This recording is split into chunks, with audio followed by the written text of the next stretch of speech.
Good morning, students. This is your biology class, and we are discussing lesson number 1, that is reproduction in organisms.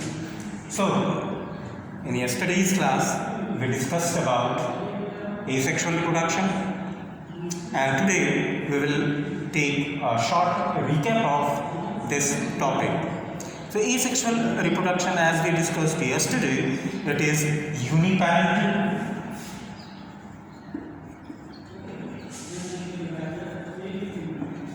That is to say that only a single organism is involved in the production of offspring. The offsprings produced as a result of reproduction or asexual reproduction are actually clones of each other. It means they are totally identical to their parent and to their other offsprings. In case of asexual reproduction, only mitotic type of cell division is involved. So that is to say that only mitosis is involved. That is, all the different types of organism produced or the division of cell takes place is through the mitotic type of cell division. So following are the main types of asexual reproduction. First one is fission. Second one is regeneration.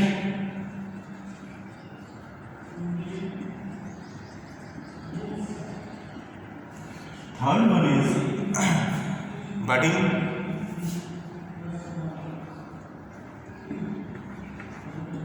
Fourth one is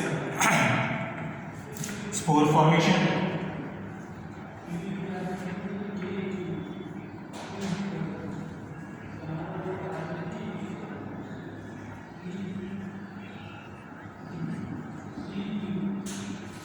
Fifth is fragmentation.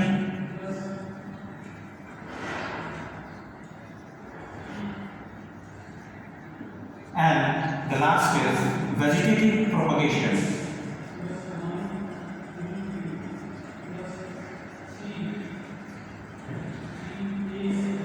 So we will discuss a little about all these various types of asexual reproduction.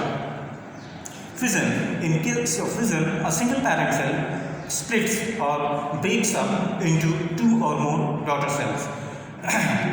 The fission may either be binary fission, that is a single parent cell divides into two daughter cells, or it as it occurs in case of amoeba, etc., paramecium, etc. Second one is multiple fission. So in case of multiple fission, the parent's nuclei divides into a large number of fragments and small amount of cytoplasm gets collected and a wall is laid down, and on the arrival of favorable condition, the outer wall bursts out, releasing a large number of individuals. So this type is very common in case of plasmodium. Third one is budding. Bud, simply we know that it is an outgrowth present on the parent's body. This outgrowth slowly or gradually enlarges in size and finally it gets detached from the parent's body. So budding takes place in both unicellular as well as multicellular organism. The example of unicellular organism showing budding is peculiar example of yeast, which is a unicellular organism, and in case of multicellular organism, the example of budding is hydra. Next one is spore formation. So in case of spore formation, what happens? Various types of spores are produced, and depending upon their morphology and their physiological nature, they are categorized into various types. So first one is zoospores. These are endogenously produced, means produced inside the body of the parent organism, and they are mobile in nature.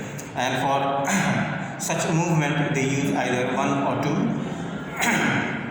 flagella. Example is Chlamydomonas, which is an algae. Second one is conidia, in which asexual non-motile spores are actually cut off externally, either singly in case of Phytophthora, which is an algae, or in case of genes, which is found in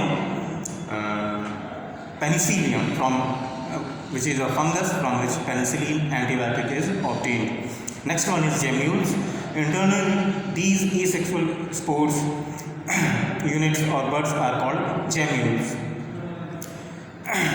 and they are very common in case